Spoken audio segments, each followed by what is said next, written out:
हाँ जी स्टूडेंट्स, एक बार फिर तो तुहाडा स्वागत है। SST की क्लास हिस्टरी के टॉपिक कर रहे हैं। असी हुण तक असी मनुख की डिवेलपमेंट तो लैके ये कह लो आदि मानव तो लैके असी जिहड़े भारत ते हमले होए ने वो सारिਆਂ की चर्चा की है।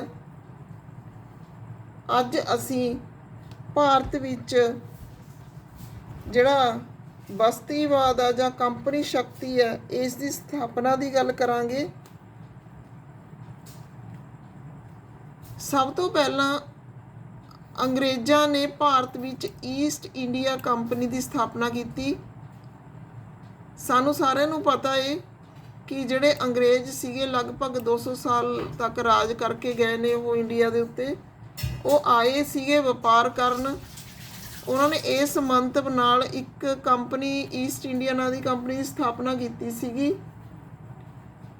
इस कंपनी ने भारत विच सूरत, चेन्नई, कोलकाता ते मुंबई विच अपने गोदाम स्थापित किए। गोदाम बनाने के बहाने अंग्रेज़ों ने किले बनवाए, उन्हां विच अपनी सेना रखनी शुरू कर दी। बंगाल विच उस समय नवाब सिराजुद्दौला का राज सी, जिसने वीरता ते देश भगती दे नाल उन्हां किलियां ते सेना का विरोध किया। उसने अंग्रेज़ों को आदेश दिता कि वो कलकत्ता के किले तो अपना तोपखाना हटा लैन, पर अंग्रेज़ों ने उसकी गल नहीं मनी। अंग्रेज़ों ते सिराजुद्दौला दे विचकार सन 1757 विच पलासी विच युद्ध शुरू हो गया। इस युद्ध विच अंग्रेज़ों की जित हुई। हुण बंगाल विच अंग्रेज़ों की स्थिति बहुत मजबूत हो गई।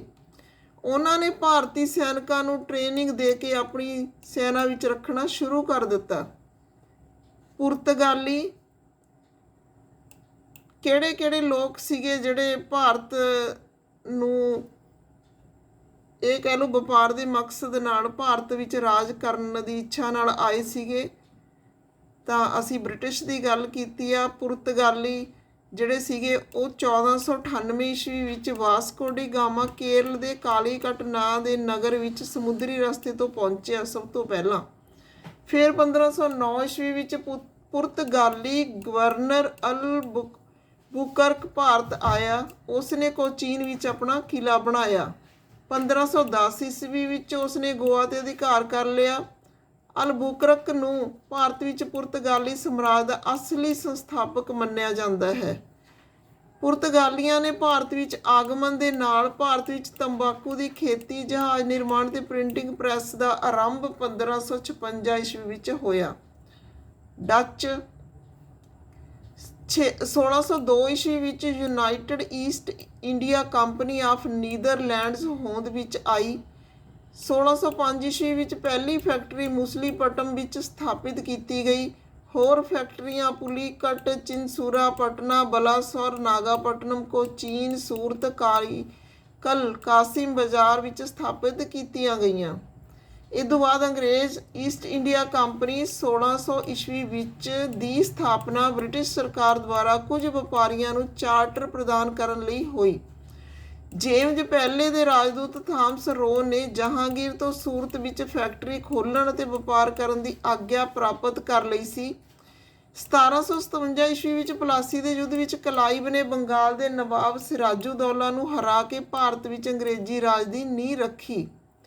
1764 ईस्वी विच बक्सर दे युद्ध विच अंग्रेज़ों ने आलम शाह, मुगल सम्राट सिराजुद्दौला, अवध दा नवाब ਅਤੇ मीर कासिम बंगाल का नवाब दियां संयुक्त सेनावां नूं हरा के अंग्रेजी राज नूं दिल्ली तक फैला दिता।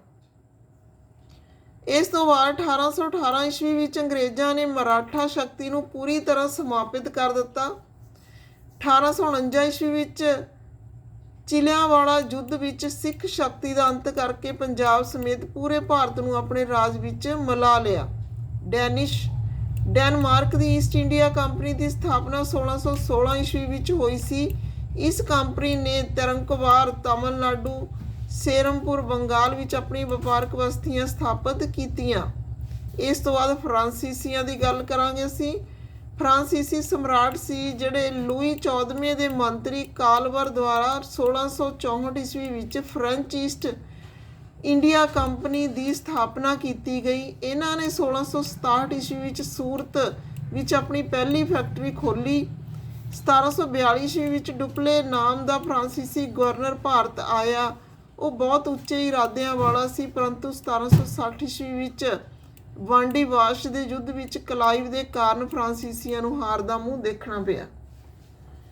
ਬੰਗਾਲ ਦੇ ਗਵਰਨਰ ਜਨਰਲ ਵਾਰਨ ਹੇਸਟਿੰਗਜ਼ 1772 ਤੋਂ ਲੈ ਕੇ 1785 ਈਸਵੀ ਤੱਕ 1772 ਈਸਵੀ ਵਿੱਚ ਦੂਰੀ ਸ਼ਾਸਨ ਦੀ ਸਮਾਪਤੀ ਦੀ ਘੋਸ਼ਣਾ ਕੀਤੀ ਗਈ। ਰੈਗੂਲੇਟਿੰਗ ਐਕਟ 1773 ਈਸਵੀ ਵਿੱਚ ਕਲਕੱਤਾ ਵਿੱਚ ਇੱਕ ਸੁਪਰੀਮ ਕੋਰਟ ਸਥਾਪਨਾ ਕੀਤੀ ਗਈ। ਸਰ ਵਿਲੀਅਮ ਜੋਨਸ ਦੁਆਰਾ 1784 ਈਸਵੀ ਵਿੱਚ ਹੈਸਟਿੰਗਜ਼ ਦੇ ਸਮੇਂ ਵਿੱਚ ਦਾ ਏਸ਼ੀਆਟਿਕ ਸੁਸਾਇਟੀ ਆਫ ਬੰਗਾਲ ਦੀ ਸਥਾਪਨਾ ਕੀਤੀ ਗਈ। ਪਿਟਸ ਇੰਡੀਆ ਐਕਟ 1784 ਦੇ ਵਿਰੋਧ ਵਿੱਚ ਅਸਤੀਫਾ ਦੇ ਕੇ ਜਦੋਂ ਇੰਗਲੈਂਡ ਪਹੁੰਚਿਆ ਤਾਂ ਬਰਕ ਦੁਆਰਾ ਉਸ ਦੇ ਮਹਾਭਿਯੋਗ ਚਲਾਇਆ ਗਿਆ। ਹਾਲਾਂਕਿ 7 ਸਾਲ ਦੀ ਸੁਣਵਾਈ ਦੇ ਬਾਅਦ ਉਸ ਨੂੰ ਛੱਡ ਦਿੱਤਾ ਗਿਆ। ਫਿਰ ਲਾਰਡ ਕਾਰਨਵਾਲਿਸ 1786 ਤੋਂ ਲੈ ਕੇ 1793 ਤੱਕ 1793 ਈਸਵੀ ਵਿੱਚ ਹੀ ਬੰਗਾਲ ਵਿੱਚ ਸਥਾਈ ਬੰਦੋਬਸਤ ਲਾਗੂ ਹੋ ਗਿਆ, ਜਿਸ ਦੇ ਤਹਿਤ ਜ਼ਿਮੀਂਦਾਰਾਂ ਨੂੰ ਹੁਣ ਭੂ ਲਗਾਨ 10/11ਵਾਂ ਭਾਗ ਕੰਪਨੀ ਨੂੰ ਦੇਣਾ ਸੀ ਅਤੇ 1/11 ਭਾਗ ਆਪਣੀਆਂ ਸੇਵਾਵਾਂ ਲਈ ਆਪਣੇ ਕੋਲ ਰੱਖਣਾ ਸੀ। ਭਾਵ 10 ਹਿੱਸੇ ਉਹ ਜਿਹੜੇ ਕੰਪਨੀ ਨੂੰ ਦੇਣਗੇ ਤੇ 1 ਹਿੱਸਾ ਭੂਮੀ ਦਾ ਜਿਹੜਾ ਉਤਪਾਦਨ ਉਹਦਾ ਆਪਣੇ ਕੋਲ ਰੱਖਣਗੇ। ਕਾਰਨਵਾਲਿਸ ਨੂੰ ਭਾਰਤ ਵਿੱਚ ਪ੍ਰਸ਼ਾਸਨਿਕ ਸੇਵਾਵਾਂ ਸਿਵਲ ਸਰਵਿਸਿਜ਼ ਦਾ ਜਨਕ ਮੰਨਿਆ ਜਾਂਦਾ ਹੈ। ਸਰ ਜੌਨ ਸ਼ੇਰ 1793 ਤੋਂ 1798 ਤੱਕ ਇਸ ਨੇ ਦੂਰ ਰਹਿਣ ਤੇ ਗੈਰ ਦਖਲਅੰਦਾਜ਼ੀ ਦੀ ਨੀਤੀ ਦਾ ਪਾਲਣ ਕੀਤਾ। ਇਸੇ ਕਾਰਨ ਉਸ ਨੂੰ ਆਪਣੇ 5 ਸਾਲਾਂ ਦੇ ਪ੍ਰਸ਼ਾਸਨ ਕਾਲ ਵਿੱਚ ਕਿਸੇ ਵੀ ਯੁੱਧ ਵਿੱਚ ਭਾਗ ਨਹੀਂ ਲੈਣਾ ਪਿਆ। ਲਾਰਡ ਵੈਲਜ਼ਲੀ 1798 ਤੋਂ 1805 ਈਸਵੀ ਤੱਕ ਚੌਥੇ ਮੈਸੂਰ ਯੁੱਧ 1799 ਵਿੱਚ ਹੋਇਆ ਸੀ, ਜੋ ਉਸ ਵਿੱਚ ਟੀਪੂ ਸੁਲਤਾਨ ਹਾਰ ਗਿਆ ਅਤੇ ਮਾਰਿਆ ਗਿਆ। ਇਹ ਯੁੱਧ ਵੈਲਜ਼ਲੀ ਦੀ ਅਗਵਾਈ ਵਿੱਚ ਅੰਗਰੇਜ਼ਾਂ ਨੇ ਲੜਿਆ ਸੀ। ਵੈਲਜ਼ਲੀ ਨੇ ਭਾਰਤੀ ਰਾਜਾਂ ਨੂੰ ਅੰਗਰੇਜ਼ੀ ਰਾਜਨੀਤਿਕ ਅਧਿਕਾਰ ਵਿੱਚ ਲਿਆਉਣ ਲਈ ਇੱਕ ਸਹਾਇਕ ਸੰਧੀ ਪ੍ਰਣਾਲੀ ਦੀ ਵਰਤੋਂ ਕੀਤੀ। ਜਾਰਜ ਬੋਰਲੋ 1805 ਤੋਂ 1807 ਈਸਵੀ ਤੱਕ ਇਹ ਗਵਰਨਰ ਬਣਿਆ। ਲਾਰਡ ਮਿੰਟੋ ਪਹਿਲਾ 1807 ਤੋਂ ਲੈ ਕੇ 1813 ਈਸਵੀ ਤੱਕ। ਚਾਰਲਸ ਮੈਟਕਾਫ ਨੂੰ ਮਿੰਟੋ ਨੇ ਹੀ ਮਹਾਰਾਜਾ ਰਣਜੀਤ ਸਿੰਘ ਦੇ ਬਰਾਬਰ ਦਰਬਾਰ ਵਿੱਚ ਭੇਜਿਆ ਸੀ, ਜਿੱਥੇ 1809 ਈਸਵੀ ਵਿੱਚ ਅੰਮ੍ਰਿਤਸਰ ਦੀ ਸੰਧੀ ਕੀਤੀ ਗਈ। ਲਾਰਡ ਹੈਸਟਿੰਗਜ਼ 1813 ਤੋਂ ਲੈ ਕੇ 1823 ਈਸਵੀ ਤੱਕ। ਲਾਰਡ ਐਮ ਹਸਟ 1823 ਤੋਂ ਲੈ ਕੇ 1828 ਈਸਵੀ ਤੱਕ। ਭਾਰਤ ਦੇ governor general Lord William Bentinck 1828 ਤੋਂ 1835 ਤੱਕ। ਪਹਿਲਾਂ ਅਸੀਂ ਬੰਗਾਲ ਦੇ ਗਵਰਨਰ ਜਨਰਲ ਦੀ ਗੱਲ ਕੀਤੀ ਹੈ, ਹੁਣ ਭਾਰਤ ਦੀ ਸਾਰੇ ਦੀ ਗਵਰਨਰ ਜਨਰਲ ਦੀ ਗੱਲ ਚੱਲ ਰਹੀ ਆ। ਲਾਰਡ ਵਿਲੀਅਮ ਬੈਂਟਿਕ ਦਾ ਜਿਹੜਾ ਗਵਰਨਰ ਜਨਰਲ ਦਾ ਅਹੁਦਾ ਸੀਗਾ 1828 ਤੋਂ ਲੈ ਕੇ 1835 ਈਸਵੀ ਤੱਕ ਸੀ। ਲਾਰਡ ਵਿਲੀਅਮ ਬੈਂਟਿਕ ਨੂੰ ਭਾਰਤ ਦਾ ਸਭ ਤੋਂ ਪਹਿਲਾ ਗਵਰਨਰ ਜਨਰਲ ਪਦ ਪ੍ਰਾਪਤ ਕਰਨ ਦਾ ਮਾਣ ਪ੍ਰਾਪਤ ਹੈ। ਬੈਂਟਿਕ ਦੇ ਸਮਾਜਿਕ ਸੁਧਾਰਾਂ ਵਿੱਚ ਸਭ ਤੋਂ ਮਹੱਤਵਪੂਰਨ ਹੈ 1829 ਈਸਵੀ ਵਿੱਚ ਸਤੀ ਪ੍ਰਥਾ ਦਾ ਅੰਤ। ਬੈਂਟਿਕ ਨੇ ਕਰਨਲ ਸਲੀਮਨ ਅਤੇ ਸਥਾਨਕ ਰਿਆਸਤਾਂ ਦੀ ਮਦਦ ਨਾਲ ਠੱਗੀ ਪ੍ਰਥਾ ਸਮਾਪਤ ਕੀਤੀ। 1830 ਈਸਵੀ ਤੇ ਬਾਲ ਹੱਤਿਆ ਤੇ ਰੋਕ ਲਗਾਈ।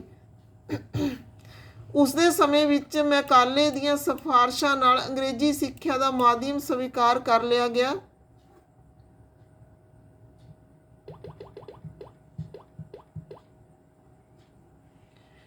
ਲਾਰਡ ਚਾਰਲਸ ਮੈਟਕਾਫ 1835 ਤੋਂ ਲੈ ਕੇ 1836 ਤੱਕ। ਇਸ ਨੇ ਪ੍ਰੈਸ ਐਕਟ 1835 ਈਸਵੀ ਪਾਸ ਕੀਤਾ, ਜਿਸ ਦੇ ਤਹਿਤ ਭਾਰਤੀ ਅਖਬਾਰਾਂ ਦੇ ਕਥਿਤ ਨਿਯੰਤਰਣ ਨੂੰ ਖਤਮ ਕਰ ਦਿੱਤਾ ਗਿਆ।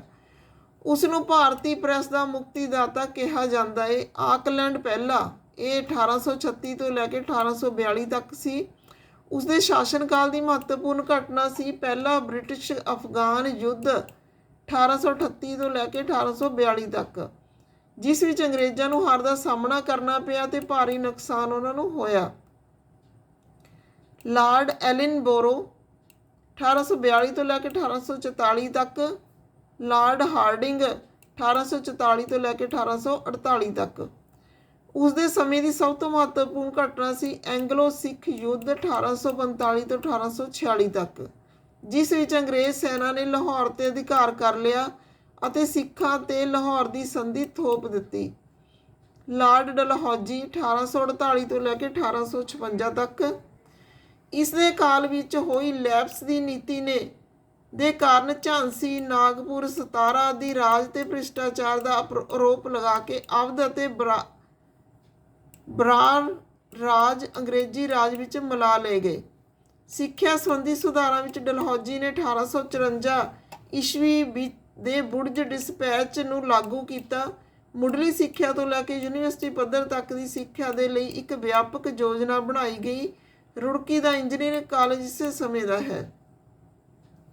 ਡਲਹੌਜੀ ਨੂੰ ਭਾਰਤ ਵਿੱਚ ਰੇਲਵੇ ਦਾ ਜਨਕ ਮੰਨਿਆ ਜਾਂਦਾ ਹੈ, ਕਿਉਂਕਿ ਉਸਦੇ ਯਤਨਾਂ ਦੇ ਸਿੱਟੇ ਵਜੋਂ ਹੀ ਮਹਾਰਾਸ਼ਟਰ ਵਿੱਚ ਮੁੰਬਈ ਤੋਂ ਥਾਣੇ ਤੱਕ ਪਹਿਲੀ ਰੇਲ 1853 ਈਸਵੀ ਵਿੱਚ ਚਲਾਈ ਗਈ। ਪਹਿਲੀ ਵਾਰ ਡਲਹੌਜੀ ਨੇ ਭਾਰਤ ਵਿੱਚ ਡਾਕ ਟਿਕਟਾਂ ਦਾ ਪ੍ਰਚਲਨ ਸ਼ੁਰੂ ਕੀਤਾ। ਡਲਹੌਜੀ ਨੇ ਅਲੱਗ ਰੂਪ ਵਿੱਚ ਭਾਰਤ ਵਿੱਚ ਪਹਿਲੀ ਵਾਰ ਸਰਵਜਨਕ ਨਿਰਮਾਣ ਵਿਭਾਗ ਦੀ ਸਥਾਪਨਾ ਕੀਤੀ। ਭਾਰਤ ਵਿੱਚ ਪਹਿਲੀ ਟੈਲੀਗ੍ਰਾਫ ਲਾਈਨ 1853 ਈਸਵੀ ਵਿੱਚ ਸ਼ੁਰੂ ਹੋਈ। ਸ਼ਿਮਲਾ ਨੂੰ ਗਰਮੀਆਂ ਦੀ ਰਾਜਧਾਨੀ ਬਣਾਇਆ ਗਿਆ। ਹੁਣ ਗੱਲ ਕਰਾਂਗੇ ਭਾਰਤ ਦੇ ਵਾਇਸਰਾਏ। ਪਹਿਲਾ ਸੀਗਾ ਲਾਰਡ ਕੈਨਿੰਗ 1856 ਈਸਵੀ ਤੋਂ ਲੈ ਕੇ 1862 ਈਸਵੀ ਤੱਕ। ਲਾਰਡ ਕੈਨਿੰਗ ਭਾਰਤ ਵਿੱਚ ਕੰਪਨੀ ਦੁਆਰਾ ਨਿਯੁਕਤ ਅੰਤਿਮ ਗਵਰਨਰ ਜਨਰਲ ਤੇ ਬ੍ਰਿਟਿਸ਼ ਸਾਮਰਾਜ ਦੇ ਅਧੀਨ ਨਿਯੁਕਤ ਭਾਰਤ ਦਾ ਪਹਿਲਾ ਵਾਇਸਰਾਏ ਸੀ। ਇਸ ਦੇ ਸਮੇਂ ਵਿੱਚ 1857 ਈਸਵੀ ਵਿੱਚ ਮਹੱਤਵਪੂਰਨ ਇਤਿਹਾਸਿਕ ਵਿਰੋਧ ਹੋਇਆ। 1858 ਈਸਵੀ ਦਾ ਭਾਰਤੀ ਪ੍ਰਸਿੱਧ ਅਧਿਨਿਯਮ ਵੀ ਪਾਸ ਹੋਇਆ। ਨਿਆਂ ਸੁਧਾਰਾਂ ਦੇ ਅੰਤਰਗਤ ਕੈਨਿੰਗ ਨੇ ਇੰਡੀਅਨ ਹਾਈ ਕੋਰਟ ਐਕਟ 1861 ਈਸਵੀ ਦੁਆਰਾ ਬੰਬਈ, ਕਲਕੱਤਾ, ਮਦਰਾਸ ਵਿੱਚ ਇੱਕ ਉੱਚ ਅਦਾਲਤ ਦੀ ਸਥਾਪਨਾ ਕੀਤੀ। ਉਸ ਨੇ ਕਲਕੱਤਾ, ਮੁੰਬਈ, ਮਦਰਾਸ ਯੂਨੀਵਰਸਿਟੀਆਂ ਦੀ ਸਥਾਪਨਾ 1857 ਈਸਵੀ ਵਿੱਚ ਕੀਤੀ। 1861 ਈਸਵੀ ਵਿੱਚ ਭਾਰਤੀ ਪ੍ਰਸਿੱਧ ਅਧਿਨਿਯਮ ਕੈਨਿੰਗ ਦੇ ਸਮੇਂ ਹੀ ਪਾਸ ਹੋਇਆ। ਸਰ ਜਾਨ ਲਾਰੈਂਸ 1863 ਤੋਂ ਲੈ ਕੇ 1869 ਤੱਕ। ਅਫਗਾਨਿਸਤਾਨ ਦੇ ਸਬੰਧ ਵਿੱਚ ਲਾਰੈਂਸ ਨੇ ਗੈਰ ਦਖਲਅੰਦਾਜ਼ੀ ਦੀ ਨੀਤੀ ਦਾ ਪਾਲਣ ਕੀਤਾ ਤੇ ਤਤਕਾਲੀ ਸ਼ਾਸਕ ਸ਼ੇਰ ਅਲੀ ਨਾਲ ਦੋਸਤੀ ਕੀਤੀ। 1865 ਈਸਵੀ ਵਿੱਚ ਉਸਦੇ ਦੁਆਰਾ ਭਾਰਤ ਤੇ ਯੂਰਪ ਦੇ ਵਿਚਕਾਰ ਪਹਿਲੀ ਸਮੁੰਦਰੀ ਟੈਲੀਗ੍ਰਾਫ ਸੇਵਾ ਸ਼ੁਰੂ ਕੀਤੀ ਗਈ। ਫਿਰ ਹੈਗਾ ਲਾਰਡ ਮੇਓ 1869 ਤੋਂ ਲੈ ਕੇ 1872 ਤੱਕ। ਮੇਓ ਨੇ ਭਾਰਤ ਵਿੱਚ ਵਿੱਤੀ ਵਿਕੇਂਦਰੀਕਰਨ ਦੀ ਨੀਤੀ ਦੀ ਸ਼ੁਰੂਆਤ ਕੀਤੀ। ਉਸਨੇ ਇੱਕ ਖੇਤੀ ਵਿਭਾਗ ਦੀ ਅਤੇ ਭਾਰਤੀ ਸੰਖਿਆਕੀ ਸਰਵੇਖਣ ਵਿਭਾਗ ਦੀ ਸਥਾਪਨਾ ਕੀਤੀ। ਪਹਿਲੀ ਵਾਰ ਭਾਰਤ ਵਿੱਚ ਜਨਗਣਨਾ ਉਸਦੇ ਕਾਲ ਵਿੱਚ ਹੋਈ।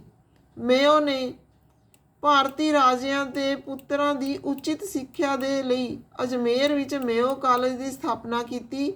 ਉਹ ਭਾਰਤ ਦਾ ਇੱਕਮਾਤਰ ਵਾਇਸਰਾਏ ਸੀ ਜਿਸ ਦੀ ਉਸਦੇ ਕਾਰਜਕਾਲ ਵਿੱਚ ਹੱਤਿਆ ਕਰ ਦਿੱਤੀ ਗਈ। 1872 ਈਸਵੀ ਵਿੱਚ ਇੱਕ ਅਫਗਾਨ ਕੈਦੀ ਸ਼ੇਰ ਸ਼ਾਹ ਨੇ ਉਸ ਦੀ ਚਾਕੂ ਮਾਰ ਕੇ ਹੱਤਿਆ ਕਰ ਦਿੱਤੀ। ਫਿਰ ਲਾਰਡ ਨਾਰਥਰੁਪ 1872 ਤੋਂ ਲੈ ਕੇ 1876 ਈਸਵੀ ਤੱਕ। ਪੰਜਾਬ ਦਾ ਪ੍ਰਸਿੱਧ ਕੂਕਾ ਅੰਦੋਲਨ ਉਸਦੇ ਸਮੇਂ ਹੋਇਆ। ਉਸਦੇ ਸਮੇਂ ਸਵੇਜ ਨਹਿਰ ਖੁੱਲ੍ਹ ਜਾਣ ਕਾਰਨ ਬ੍ਰਿਟੇਨ ਤੇ ਭਾਰਤ ਦੇ ਮੱਧ ਵਪਾਰ ਵਿੱਚ ਵਾਧਾ ਹੋਇਆ। ਲਾਰਡ ਲਿਟਨ 1876 ਤੋਂ ਲੈ ਕੇ 1880 ਤੱਕ। 1 ਜਨਵਰੀ 1877 ਨੂੰ ਬ੍ਰਿਟੇਨ ਦੀ ਮਹਾਰਾਣੀ ਵਿਕਟੋਰੀਆ ਨੂੰ ਕੇਸਰੇ ਹਿੰਦ ਦੀ ਉਪਾਧੀ ਨਾਲ ਸਨਮਾਨਿਤ ਕਰਨ ਦੇ ਲਈ ਦਿੱਲੀ ਵਿੱਚ ਸ਼ਾਨਦਾਰ ਦਿੱਲੀ ਦਰਬਾਰ ਦਾ ਆਯੋਜਨ ਕੀਤਾ। ਮਾਰਚ 1878 ਈਸਵੀ ਵਿੱਚ ਲਿਟਨ ਨੇ ਵਰਨੇਕੂਲਰ ਪ੍ਰੈਸ ਅਧਿਨਿਯਮ ਪਾਸ ਕਰਕੇ ਭਾਰਤੀ ਅਖਬਾਰਾਂ ਤੇ ਕਠੋਰ ਰੋਕ ਲਗਾ ਦਿੱਤੀ। ਲਿਟਨ ਦੇ ਸਮੇਂ ਵਿੱਚ ਹੀ 1878 ਈਸਵੀ ਦਾ ਭਾਰਤੀ ਹਥਿਆਰ ਅਧਿਨਿਯਮ ਪਾਸ ਹੋਇਆ। ਅੱਗੇ ਹੈਗਾ ਲਾਰਡ ਰਿਪਨ 1880 ਤੋਂ ਲੈ ਕੇ 1884 ਤੱਕ। ਇਸ ਨੇ ਆਪਣੇ ਸੁਧਾਰ ਕਾਰਜਾਂ ਦੇ ਅੰਤਰਗਤ ਸਭ ਤੋਂ ਪਹਿਲਾਂ 1882 ਈਸਵੀ ਵਿੱਚ ਵਰਨੈਕੂਲਰ ਪ੍ਰੈਸ ਐਕਟ ਸਮਾਪਤ ਕਰ ਦਿੱਤਾ। ਇਸ ਦੇ ਸੁਧਾਰ ਕਾਰਜਾਂ ਵਿੱਚ ਸਭ ਤੋਂ ਮਹੱਤਵਪੂਰਨ ਕਾਰਜ ਸੀ ਸਥਾਨਕ ਸਵੈ ਸ਼ਾਸਨ ਦੀ ਸ਼ੁਰੂਆਤ। ਰਿਪਨ ਦੇ ਸਮੇਂ ਵਿੱਚ ਹੀ 1881 ਈਸਵੀ ਵਿੱਚ ਭਾਰਤ ਵਿੱਚ ਨਿਯਮਿਤ ਜਨਗਣਨਾ ਦੀ ਸ਼ੁਰੂਆਤ ਹੋਈ, ਜੋ ਕਿ ਅੱਜ ਤੱਕ 10 ਸਾਲ ਦੇ ਅੰਤਰਾਲ ਨਾਲ ਕੀਤੀ ਜਾਂਦੀ ਹੈ। ਪਹਿਲਾ ਫੈਕਟਰੀ ਅਧਿਨਿਯਮ 1881 ਈਸਵੀ ਵਿੱਚ ਰਿਪਨ ਦੁਆਰਾ ਹੀ ਲਿਆਂਦਾ ਗਿਆ। ਇਸ ਵਿੱਚ ਬਾਲ ਕਿਰਤ ਤੇ ਰੋਕ ਲਗਾਈ ਗਈ। ਰਿਪਨ ਦੇ ਸਿੱਖਿਆ ਸੁਧਾਰਾਂ ਦੇ ਅੰਤਰਗਤ ਵਿਲੀਅਮ ਹੰਟਰ ਦੀ ਅਗਵਾਈ ਵਿੱਚ ਇੱਕ ਆਯੋਗ ਗਠਨ ਕੀਤਾ ਗਿਆ। ਆਯੋਗ ਨੇ 1882 ਈਸਵੀ ਵਿੱਚ ਆਪਣੀ ਰਿਪੋਰਟ ਪ੍ਰਸਤੁਤ ਕੀਤੀ। ਰਿਪਨ ਦੇ ਸਮੇਂ ਵਿੱਚ ਚਰਚਿਤ ਇਲਵਰਟ ਬਿੱਲ ਪ੍ਰਸਤੁਤ ਕੀਤਾ ਗਿਆ, ਜੋ 1883 ਈਸਵੀ ਵਿੱਚ ਪਾਸ ਕੀਤਾ ਗਿਆ। ਬਿੱਲ ਵਿੱਚ ਨਿਆਂ ਵਿਵਸਥਾ ਵਿੱਚ ਪ੍ਰਚਲਿਤ ਭੇਦਭਾਵ ਨੂੰ ਸਮਾਪਤ ਕਰਨ ਦਾ ਯਤਨ ਕੀਤਾ ਗਿਆ ਸੀ। ਬਿੱਲ ਵਿੱਚ ਭਾਰਤੀ ਨਿਆਧੀਸ਼ਾਂ ਨੂੰ ਯੂਰਪੀਅਨਾਂ ਦੇ ਮੁਕੱਦਮੇ ਨੂੰ ਸੁਣਨ ਦਾ ਅਧਿਕਾਰ ਦਿੱਤਾ ਗਿਆ। ਇਸ ਬਿੱਲ ਦੀ ਅੰਗਰੇਜ਼ਾਂ ਦੁਆਰਾ ਕਠੋਰ ਆਲੋਚਨਾ ਕੀਤੀ ਗਈ ਤੇ ਰਿਪਨ ਨੂੰ ਵਾਪਸ ਬੁਲਾ ਲਿਆ ਗਿਆ। ਫਿਰ ਲਾਰਡ ਡਫਰਿਨ 1884 ਤੋਂ ਲੈ ਕੇ 1888 ਤੱਕ। ਡਫਰਿਨ ਦੇ ਸਮੇਂ ਵਿੱਚ ਹੀ ਭਾਰਤੀ ਰਾਸ਼ਟਰੀ ਕਾਂਗਰਸ ਦੀ ਸਥਾਪਨਾ ਕੀਤੀ ਗਈ। ਲਾਰਡ ਲੈਂਸਡਾਊਨ 1888 ਤੋਂ ਲੈ ਕੇ 1894। ਜਿਹੜਾ ਲਾਰਡ ਲੈਂਸਡਾਊਨ ਸੀ, ਇਸ ਦੇ ਸਮੇਂ ਭਾਰਤ ਤੇ ਅਫਗਾਨਿਸਤਾਨ ਦੇ ਮੱਧ ਸੀਮਾ ਵਰਤਮਾਨ ਪਾਕਿਸਤਾਨ ਤੇ ਅਫਗਾਨਿਸਤਾਨ ਦਾ ਨਿਰਧਾਰਨ ਹੋਇਆ, ਜਿਸ ਨੂੰ ਡੁਰੰਡ ਲਾਈਨ ਦੇ ਨਾਮ ਨਾਲ ਜਾਣਿਆ ਜਾਂਦਾ ਹੈ। ਲੈਂਸਡਾਊਨ ਦੇ ਸਮੇਂ 1891 ਈਸਵੀ ਵਿੱਚ ਦੂਸਰਾ ਫੈਕਟਰੀ ਐਕਟ ਲਿਆਂਦਾ ਗਿਆ, ਜਿਸ ਵਿੱਚ ਇੱਕ ਹਫ਼ਤਾਵਾਰ ਛੁੱਟੀ ਅਤੇ ਇਸਤਰੀਆਂ ਦੁਆਰਾ 11 ਘੰਟੇ ਪ੍ਰਤੀ ਦਿਨ ਤੋਂ ਵੱਧ ਕੰਮ ਕਰਨ ਤੇ ਰੋਕ ਲਗਾਈ ਗਈ। ਲਾਰਡ ਕਰਜ਼ਨ 1899 ਤੋਂ ਲੈ ਕੇ 1905 ਤੱਕ। ਸਿੱਖਿਆ ਸੁਧਾਰਾਂ ਦੇ ਅੰਤਰਗਤ ਕਰਜ਼ਨ ਨੇ 1902 ਈਸਵੀ ਵਿੱਚ ਯੂਨੀਵਰਸਿਟੀ ਆਯੋਗ ਦਾ ਗਠਨ ਕੀਤਾ। ਭਾਰਤੀ ਯੂਨੀਵਰਸਿਟੀ ਅਧਿਨਿਯਮ ਪਾਸ ਕੀਤਾ। ਭਾਰਤੀ ਰੇਲਵੇ ਦੇ ਵਿਕਾਸ ਦੇ ਖੇਤਰ ਵਿੱਚ ਸਭ ਤੋਂ ਵੱਧ ਰੇਲਵੇ ਲਾਈਨ ਨਿਰਮਾਣ ਕਰਜ਼ਨ ਦੇ ਸਮੇਂ ਵਿੱਚ ਹੀ ਹੋਇਆ। ਕਰਜ਼ਨ ਨੇ ਭਾਰਤ ਵਿੱਚ ਪਹਿਲੀ ਵਾਰ ਇਤਿਹਾਸਿਕ ਇਮਾਰਤਾਂ ਦੀ ਸੁਰੱਖਿਆ ਤੇ ਮੁਰੰਮਤ ਲਈ ਭਾਰਤੀ ਪੁਰਾਤੱਤਵ ਵਿਭਾਗ ਦੀ ਸਥਾਪਨਾ ਕੀਤੀ। ਕਰਜ਼ਨ ਦੇ ਸਮੇਂ ਵਿੱਚ ਹੀ 1905 ਈਸਵੀ ਵਿੱਚ ਬੰਗਾਲ ਦੀ ਵੰਡ ਹੋਈ। ਇਹ ਉਸ ਦੀ ਸਭ ਤੋਂ ਵੱਡੀ ਰਾਜਨੀਤਿਕ ਭੁੱਲ ਸਾਬਤ ਹੋਈ। ਬੰਗਾਲ ਵੰਡ ਦੇ ਵਿਰੁੱਧ ਇੱਕ ਵੱਡਾ ਦੇਸ਼ ਵਿਆਪੀ ਅੰਦੋਲਨ ਜਿਹੜਾ ਉਹ ਪੈਦਾ ਹੋ ਗਿਆ। ਫਿਰ ਲਾਰਡ ਮਿੰਟੋ ਦੂਸਰਾ 1905 ਤੋਂ ਲੈ ਕੇ 1910 ਤੱਕ। 1905 ਈਸਵੀ ਵਿੱਚ ਭਾਰਤ ਦੇ ਵਾਇਸਰਾਏ ਬਣੇ ਲਾਰਡ ਮਿੰਟੋ ਦਾ ਸਭ ਤੋਂ ਮਹੱਤਵਪੂਰਨ ਕੰਮ ਭਾਰਤੀ ਸਕੱਤਰ ਮਾਰਲੇ ਦੇ ਸਹਿਯੋਗ ਨਾਲ ਲਿਆਇਆ ਗਿਆ ਭਾਰਤੀ ਪ੍ਰੀਸ਼ਦ ਐਕਟ 1909 ਈਸਵੀ ਜਾਂ ਮਿੰਟੋ ਮਾਰਲੇ ਸੁਧਾਰ ਸੀ। ਮਿੰਟੋ ਦੇ ਸਮੇਂ ਵਿੱਚ ਹੀ ਆਗਾ ਖਾਨ ਦੁਆਰਾ 1906 ਵਿੱਚ ਮੁਸਲਿਮ ਲੀਗ ਦੀ ਸਥਾਪਨਾ ਕੀਤੀ ਗਈ। ਇਸ ਦੇ ਸਮੇਂ ਵਿੱਚ ਹੀ 1907 ਈਸਵੀ ਵਿੱਚ ਕਾਂਗਰਸ ਦਾ ਸੂਰਤ ਇਜਲਾਸ ਹੋਇਆ, ਜਿਸ ਨਾਲ ਕਾਂਗਰਸ ਦੋ ਧੜਿਆਂ ਵਿੱਚ ਵੰਡੀ ਗਈ। ਲਾਰਡ ਹਾਰਡਿੰਗ ਦੂਸਰਾ 1910 ਤੋਂ ਲੈ ਕੇ 1916 ਤੱਕ। ਇਸ ਦੇ ਸਮੇਂ ਦੇ ਮਹੱਤਵਪੂਰਨ ਕੰਮ ਨੇ ਬ੍ਰਿਟੇਨ ਦੇ ਰਾਜਾ ਜਾਰਜ ਪੰਚਮ ਦਾ ਭਾਰਤ ਆਗਮਨ, ਦਿੱਲੀ ਵਿੱਚ ਇੱਕ ਸ਼ਾਨਦਾਰ ਦਰਬਾਰ ਦਾ ਆਯੋਜਨ, ਬੰਗਾਲ ਦੀ ਵੰਡ ਰੱਦ ਕਰਨ ਦੀ ਘੋਸ਼ਣਾ, 1911 ਤੇ ਭਾਰਤ ਦੀ ਰਾਜਧਾਨੀ ਕਲਕੱਤਾ ਤੋਂ ਦਿੱਲੀ ਸਥਾਨਾਂਤਰਣ ਦੀ ਘੋਸ਼ਣਾ।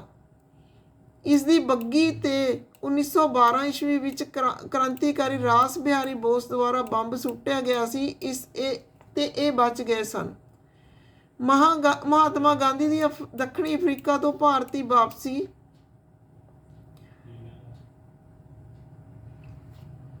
ਅੱਗੇ ਅਸੀਂ ਗੱਲ ਕਰਾਂਗੇ ਲਾਰਡ ਚੈਮਸਫੋਰਡ ਦੀ 1916 ਤੋਂ 1921 ਤੱਕ। ਇਸ ਸਮੇਂ 1919 ਈਸਵੀ ਦਾ ਰੋਲਟ ਐਕਟ ਪਾਸ ਹੋਇਆ। ਕੁਖਿਆਤ ਜਲਿਆਂਵਾਲਾ ਬਾਗ ਹੱਤਿਆਕਾਂਡ ਵਿੱਚ ਚੈਮਸਫੋਰਡ ਦੇ ਸਮੇਂ ਵਿੱਚ ਹੀ 13 ਅਪ੍ਰੈਲ 1919 ਈਸਵੀ ਵਿੱਚ ਇਹ ਲਾਗੂ ਹੋਇਆ।